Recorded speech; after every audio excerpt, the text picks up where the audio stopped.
মানুষ হবে সবচেয়ে শ্রেষ্ঠ, সবচেয়ে আলা। যেমন আল্লাহ সবচেয়ে আলা, সবচেয়ে আরফা, সবচেয়ে শ্রেষ্ঠ, সবচেয়ে উঁচু, সবচেয়ে মর্যাদাবান, তেমন এই মানুষ হবে গোটা সৃষ্টি জগতের মাঝে সবচেয়ে সম্মানিত, ইজ্জতওয়ান। আল্লাহ বললেন আমি মানুষকে খলিফা বানাবো। এর মানে গোটা সৃষ্টি জগৎ হবে মানুষের খাদেম, আর মানুষ হবে গোটা সৃষ্টি জগতের নেতা। মানুষ কি হবে? আমি বেশি সময় নিব না। মানুষ কি হবে? মানুষ নেতা হবে, আর গোটা সৃষ্টি জগৎ হবে মানুষের কর্মী। আল্লাহ মানুষের জন্যই আসমান বানাবেন, মানুষের জন্যই জমিন বানাবেন, মানুষের জন্যই আসমানে সূর্য লোককে দিবেন, মানুষের জন্যই চাঁদ উঠবে, মানুষের জন্যই গ্রহ নক্ষত্র উঠবে, মানুষের জন্যই জমিন বিছানা হবে, মানুষের জন্যই জমির উপরে পাহাড়গুলো পেরেক হবে। আল্লাহ বলেন ওয়াল্লাযী খালাকা লাকুম মা ফিল আরদি জামিআ। আল্লাহ বলেন বান্দা আমি তোমার জন্য জমির উপরে সব কিছুকে বানিয়েছি। এর মানে পুরা দুনিয়া হবে মানুষের খাদেম, এমনকি ফেরেশতা নিজেও হবে মানুষের খাদেম। একটা দোয়া করি দেখি আপনারা আমিন বলেন যে আল্লাহ আমাদের সবার ঘর বাড়ি জান্নাত বানান। অনেক মানুষ তীব্রতা করে এটাও আমিন করি। আল্লাহ আমাদের বাড়ি জান্নাত বানান। তো জান্নাতে গেলে দেখবেন সামনে একজন, পেছনে একজন, ডানে একজন, বামে একজন। শুধু আপনাকে বলতেন স্যার, হযরত বলেন কি খাবেন, কই যাবেন, কি দরকার, শুধু আমাদেরকে বলেন। আমরা আপনার ওই আদেশ পালনের জন্য সবসময় প্রস্তুত। যদি জিজ্ঞেস করেন তোমরা কারা, বলবে আমরা হলাম নূরের তৈরি ফেরেশতা। এর মানে ফেরেশতা কার খাওয়াবেন? আরে বলেন না কার খাওয়াবেন? এর মানে নেতা ফেরেশতা না মানুষ? নেতাকে ফেরেশতা মানুষের কর্মী হবে। আল্লাহ বললেন ফেরেশতা এই দুনিয়ার জমিন আমি মানুষকে নেতা বানাবো, তাদের কর্মী হবে গোটা সৃষ্টি জগৎ। হ্যাঁ, মানুষের জন্য একটা গরু নিজের সন্তানকে দুধ না দিয়ে মানুষের শরীরের ক্যালসিয়াম বাড়াতে নিজের স্তনের দুধ দিয়ে দিবে, কারণ মানুষ নেতা হবে। মানুষের জন্যই একটা গরু, মহিষ নিজের জান কুরবান করে দিয়ে মানুষের প্লেটের খাবার হবে। মানুষের জন্যই একটা গাছ নিজের বুক চিরে কাঁঠাল বের করে দিবে, মানুষের জন্যই গাছ নিজের বুক চিরে আম বের করে দিবে। এর মানে গোটা সৃষ্টি জগৎ মানুষের কর্মী হবে, মানুষ হবে সৃষ্টি জগতের নেতা। বলেন কি? আমার সময় কম, আমি অনেক দামি কথা বলবো, যদি আপনারা একটু মনোযোগের সাথে শোনেন। আল্লাহ ফেরেশতাদেরকে বললেন ফেরেশতা আমি মানুষকে খলিফা বানাবো, আর গোটা সৃষ্টি জগৎ মানুষের অধীন হবে, তার কর্মী হবে। মানুষ নেতা হবে, নেতা খলিফা হবে, আমি আল্লাহর প্রতিনিধি হবে। আল্লাহ যখন মানুষকে তার খলিফা প্রতিনিধি বানাইতে চাইলেন, সৃষ্টি জগতের নেতা বানাইতে চাইলেন, তো ফেরেশতার মনে মনেও খলিফা হওয়ার, নেতা হওয়ার একটু শব্দ আছে। নেতা কিন্তু সবাই হতে চায়, ঠিক না? আমরা দেখলে একটু রাস্তা ছেড়ে দিবে, দেখলে স্যালুট দিবে, রাস্তায় বের হলে রাস্তা ব্লক করে দিয়ে আমার গাড়িটাকে এগিয়ে দিবে। এরকম নেতা কিন্তু সবাই হতে চায়, কি বলেন? তো ফেরেশতার মনে মনে এরকম একটা নেতা হওয়ার, খলিফা হওয়ার একটা খায়েশ জাগে। তো ফেরেশতা সেই খায়েশকে মনের মধ্যে দমিয়ে রেখে, দেখেন কেউ নতুন নেতা হতে চাইলে একটা পুরাতন থিওরি হলো আগের নেতার কিছু বদনাম করতে হয় আর নিজের একটু সুনাম করতে হয়। বুঝতে পারি না? ধরুন আগে এলাকায় একজন চেয়ারম্যান ছিল, এখন নতুন যদি আমি চেয়ারম্যান হতে চাই, তো আপনার বলুন যে হুজুর আপনার ভোট দেবো কেন? তো আমাকে বলতে হবে যে আগের চেয়ারম্যান খালি গম চুরি করছে। বুঝতে পারি না? বলে আগের চেয়ারম্যান খালি 2 নম্বরই করতো, বিধবা বাতাও মারত। মানে 1 নম্বর হচ্ছে আগের নেতার কিছু বদনাম করতে হয়, আর নিজের কিছু সুনাম করতে হয়, বলতে হবে যে আমার চরিত্র ফুলের মতো পবিত্র। বুঝতে পারতেছেন আমার? বুঝছেন? এটা নর্মাল থিওরি। আগের নেতার কিছু দুর্নাম বদনাম আর নিজের কিছু সুনাম, এটা নেতা হওয়ার পুরাতন থিওরি। তো ফেরেশতা কি বলল? আল্লাহ এই মানুষকে নেতা বানাবেন। আতাজআলু ফীহা মান ইউফসিদু ফীহা ওয়া ইয়াসফিকু আদ-দিমা ওয়া নাহনু নুসাব্বিহু বিহামদিকা ওয়া নুকদ্দিসু লাক। ফেরেশতা বলল, আল্লাহ এই মানুষকে নেতা বানাবেন, মানুষকে নেতা বানাবেন, এদেরকে খলিফা বানাবেন। এরা নেতা হলে, এরা খলিফা হলে, এরা আপনার প্রতিনিধি হলে, নেতা হয়ে জমিনে ফাসাদ সৃষ্টি করবে, এরা হানাহানি করবে, এরা মারামারি করবে, এরা রক্তপাত করবে, এরা চাষের রাজত্ব কায়েম করবে, এরা ক্ষমতার জন্য রাতের অন্ধকারে লাইট অফ করে দিয়ে আলেম ওলামাদের বুকে গুলি চালাবে। ফেরেশতা বলল, আল্লাহ এদেরকে নেতা বলেন। এর নেতা হলে খুনাখুনি করবে, রক্তপাত করবে, হানাহানি করবে, এরা নিজের ক্ষমতাকে পোক্ত করার জন্য বিডিআর হত্যাকাণ্ড ঘটাবে। ফেরেশতা বলল, এদেরকে নেতা বলেন। এরা মারামারি, হানাহানি, রক্তপাত, খুনাখুনি করবে, এরা প্রাসের রাজত্ব কায়েম করবে। ফেরেশতা বদনাম করেছে আমাদের বিরুদ্ধে। আমার সময় খুবই কম, একটা মাঝখান দিয়ে একটা কথা মনে পড়লো। এখানে আমার বাবার বয়সী অনেক মানুষ আছেন। কেউ একজন কি আমাকে এই প্রশ্নের উত্তর দিতে পারবেন যে যখন কোনো গরু মারা যায়, গরু, ওই মরা গরু খাওয়ার জন্য কুকুর আসে কি আসেন? যখন এক কুকুর আসলো মরা গরু খাইতে, তখন আরেকটা কুকুরও আসে। আরেকটা কুকুর যখন আসে তখন আগের কুকুর খুব আদর সমাদর করে নতুন কুকুরকে মরা গরু খাইতে সুযোগ করে দেয়, দেয় না তাড়িয়ে দেয়? ঘেউ ঘেউ করে তাড়িয়ে দেয়, ঠিক না? বুঝলেন? আচ্ছা আমাকে বলুন তো, সিলেটের মানুষ, আপনি জীবনে কখনো এমন দেখেছেন যে এক কুকুর মরা গরু খাওয়ার সময় আরেক কুকুর তার খাবারে ভাগ বসানোর কারণে ওই কুকুরকে তাড়ায়া ধইরা কামড়াইতে কামড়াইতে মেরে ফেলছে? জীবনে শুনছেন? আমি জীবনে শুনি। হ্যাঁ হ্যাঁ, এক কুকুর তার খাবারে ভাগ বসানোর কারণে আরেক কুকুরকে দৌড়ায়, ঘেউ ঘেউ করে, কিন্তু কামড়াতে কামড়াতে কখনো হত্যা করে? এর মানে পৃথিবীর বুকে কোন কুকুর এত নিকৃষ্ট নয় যে তার ক্ষমতায় তার খাবারে ভাগ বসানোর কারণে তার স্বজাতি আরেক কুকুরকে হত্যা করে না। হত্যা করে? কিন্তু আমি আপনি দুটো জন্তু মানুষ, 5 টাকার চেয়ারম্যানই আর 10 টাকার এমপির জন্য নিজের আপন ভাইয়ের ঘরে চুরি চালিয়ে দিই।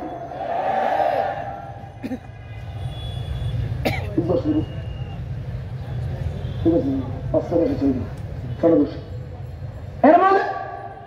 এর মানে ফেরেশতা বলেছিলাম না এদেরকে নেতা বানাবেন না, খলিফা বানাবেন না, এরা হানাহানি, রক্তপাত, খুনাখুনি করবে। এরপরে ফেরেশতা কি বলল? ফেরেশতা বলল, আল্লাহ মানুষ তো হানাহানি করবে, রক্তপাত করবে, মারামারি করবে, কিন্তু আমরা কি? আল্লাহ একটু আমাদের দিকে দেখেন। ওয়া নাহনু নুসাব্বিহু বিহামদিকা ওয়া নুকদ্দিসু লাক। আল্লাহ আমরা তাসবিহ পড়ি, আমরা জিকির করি, আমরা আমল করি, আমরা আল্লাহর তাসবিহ পড়ি। এর মানে ফেরেশতা আমাদের বিরুদ্ধে বদনাম করেছে এবং নিজের কিছু সুনাম করেছে যে ফেরেশতারা তাসবিহ পড়ে। বলেন ফেরেশতারা কি করে? আমি কি করবো না? শেষ করে দিব, বলেন ছেড়ে দিব?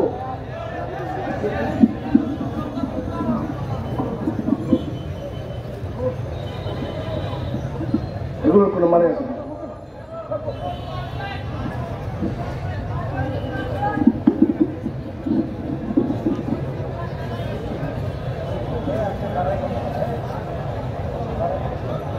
আমি কি বলবো? কথাটা শেষ করবো?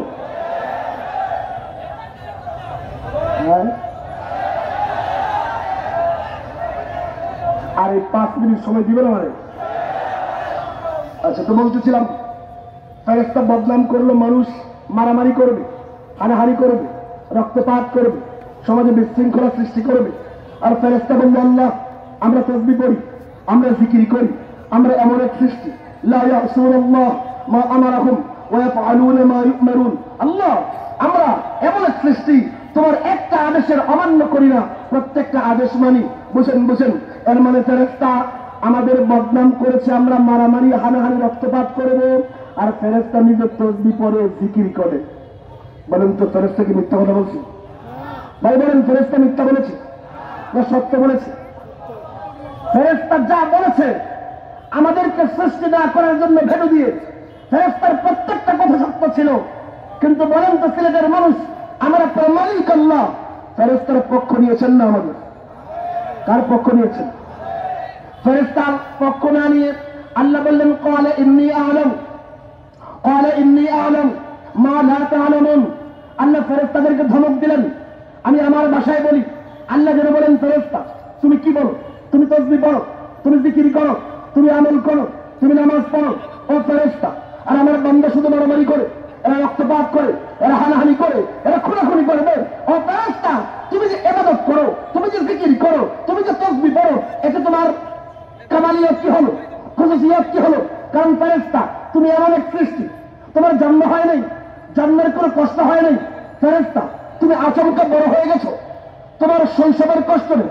ফেরেশতা তুমি এমন এক সৃষ্টি, তোমার জীবনেও ক্ষুধা লাগে না, যেহেতু তোমার ক্ষুধা নাই, 2 বেলার খাবার জুটাইতে ফেরেশতা তোমার তো সারাদিন রিক্সার প্যাডেল মারতে হয় না।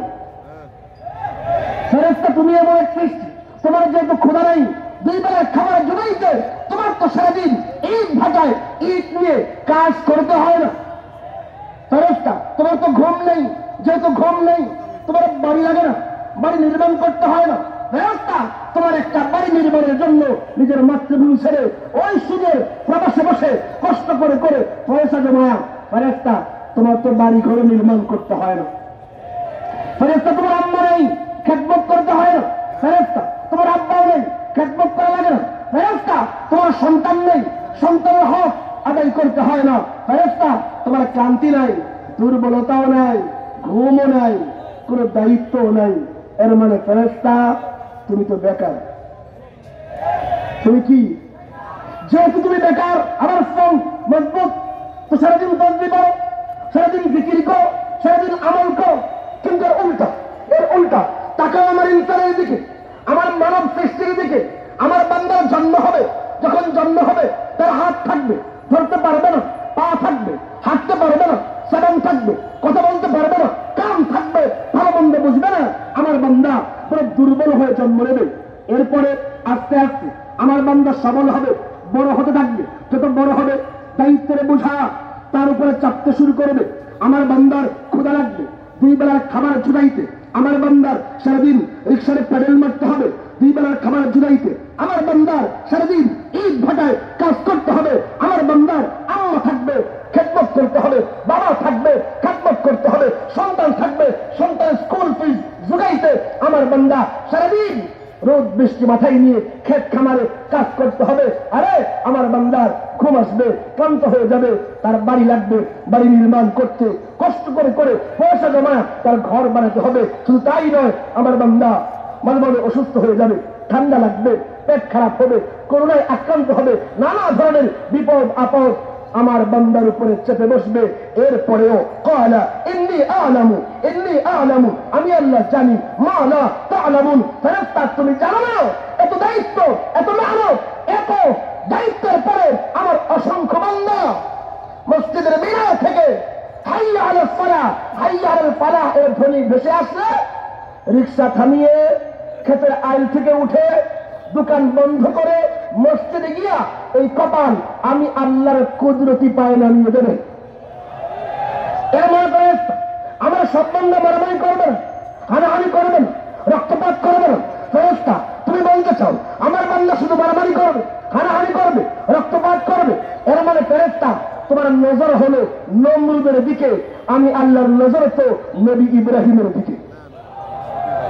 ফেরেশতা তুমি বলতে চাও আমার বান্দা মারামারি হারাহারি করবে, রক্তপাত করবে, খুনাখুনি করবে? এর মানে ফেরেশতা তোমার নজর হলো ফেরাউনের দিকে, আমি আল্লাহর নজর তো নবী মূসার দিকে। আল্লাহ যেন বললেন ফেরেশতা তুমি বলতে চাও আমার বান্দা শুধু মারামারি হানাহানি রক্তপাত করবে, খুনাখুনি করবে? এর মানে তোমার নজর হলো রক্ত খেকু সৈন্য শাসকের দিকে। আর আমি আল্লাহর নজর হলো যাই সৈন্য শাসকের রক্ত চক্ষুকে উপেক্ষা করে নিজের চান বাজি রেখে দুই হাত তুলে নিজের বুকে গুলি নিয়ে হাজারো লাখো কোটি মানুষকে খুনির হাত থেকে হেফাজত করবে। এর মানে ফেরেশতা আমার সম্বন্ধে মারামারি করবেন, হানাহানি করবেন, রক্তপাত করবেন, খুনাখুনি করবেন, আমার অসংখ্য অগণিত বান্দা ওই খুনি হাতকে থামিয়ে দেওয়ার জন্য নিজের জানটাও এই জমিনে কুরবান করে দেবে। শেষ কথা, শেষ কথা, শেষ কথা। আচ্ছা বলেন তো, ফেরেশতারা যৌক্তিক ভেতু দেবার পরেও আমার আপনার মালিক আল্লাহ ফেরেশতার পক্ষ নিয়েছেন না আমাদের? ভাই শেষ কথা বলেন না, কার পক্ষ নিয়েছে? কার পক্ষ নিয়েছেন? আল্লাহ ফেরেশতার পক্ষ নেন নাই, আমাদের পক্ষ নিয়েছেন। প্রশ্ন হলো আমরা কার পক্ষে? সত্যি কথা, আমরা কার পক্ষে? আমাদের পারিবারিক জীবনে আমরা কার পক্ষে? সত্যি আমাদের বিবাহের তরিকায় কার পক্ষে? বিয়ের 2 দিন আগে ড্রামের তালে সারা এলাকায় বাজনায় জোরে সব মানুষকে ঘুম হারাম করে যে বাজনা বাজানো হয়, এই তরিকা কি আল্লাহর পক্ষে না খ্রিস্টানদের পক্ষে? বলেন বলেন বলেন। আমাদের বিয়ের অনুষ্ঠানের 3 দিন আগে গায়ে হলুদের নামে যে প্রথা চালু আছে, আল্লাহর পক্ষে না হিন্দুদের বাড়ি থেকে চুরি করেন? বলেন বলেন বলেন। আরে আমার শেষ কথা বলেন। এর মানে আমাদের পারিবারিক জীবন কি আল্লাহর পক্ষে আছে? বলেন বলেন। আমাদের বাজারের লেনদেন আল্লাহর পক্ষে আছে? আমাদের রাষ্ট্রীয় জীবনে আমরা কার পক্ষে? আল্লাহর পক্ষে না। এই দেশের সংবিধান আল্লাহর পক্ষে লেখা, কোরআনের পক্ষে লেখা, হাদিসের পক্ষে লেখা।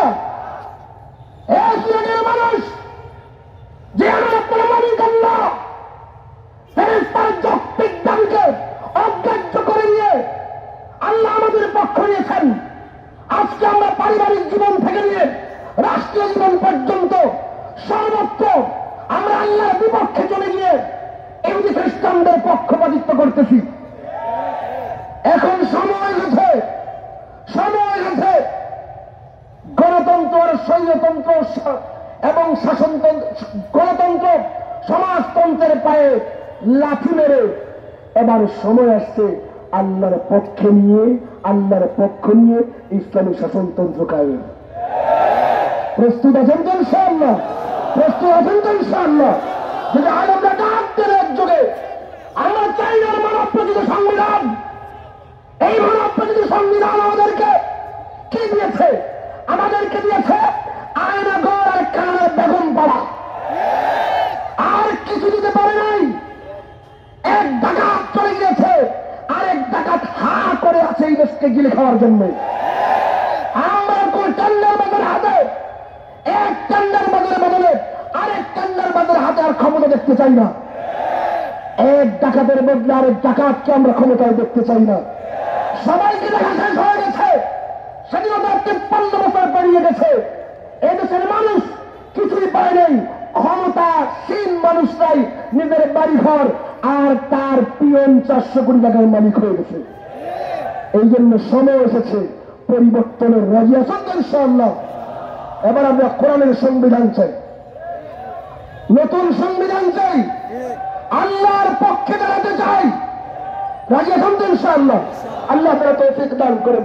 আমিন। ওয়া আখিরু দাওয়ানা আলহামদুলিল্লাহ।